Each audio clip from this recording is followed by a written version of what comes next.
ভোর রাত্রে যখন সাহরি খাইতে উঠবেন, সাহরি খাওয়ার পর ফজরের আজানের আগে আপনি 10 মিনিট 5 মিনিট একটু আল্লাহর কাছে কেবলামুখী হয়ে হাত তুলে রুমের লাইটটা বন্ধ করে একটু আল্লাহর সাথে কথা বলবেন। মানুষের সাথে বহুত কথা বলছেন, আল্লাহর সাথে একটু কথা বলে দেখেন। আল্লাহর সাথে কথা বলার স্বাদ আছে ভাই, অনেকে জীবনে একবারও এই স্বাদ পান নাই। একটু কথা বলে দেখেন। ভোর রাতে সাহরি খেতে উঠলে 10টা মিনিট একটু হাত তুলে কথা বলেন। কিভাবে কথা বলবেন?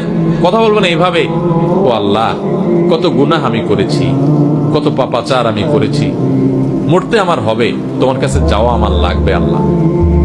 শয়তানের প্ররোচনা করেছি, এই রমজান মাস তুমি কত মানুষকে মাফ করে দাও।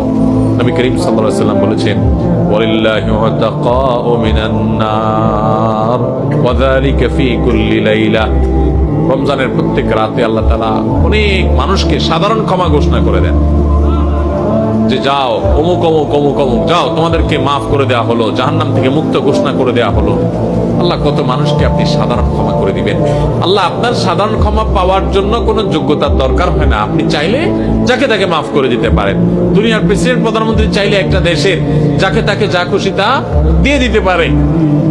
তাদের যদি ক্ষমতা, তারা তো মানুষ। আল্লাহ আপনি তো মহান সৃষ্টিকর্তা, আপনি তো চাইলে আমার সব অপরাধগুলো মাফ করে আমাকে ফেরেশতা বানায় ফেলতে পারেন, পারেন না আল্লাহ? তো আল্লাহ আপনি আমাকে মাফ করে দেন, এটা আল্লাহর সাথে কথা বলবেন।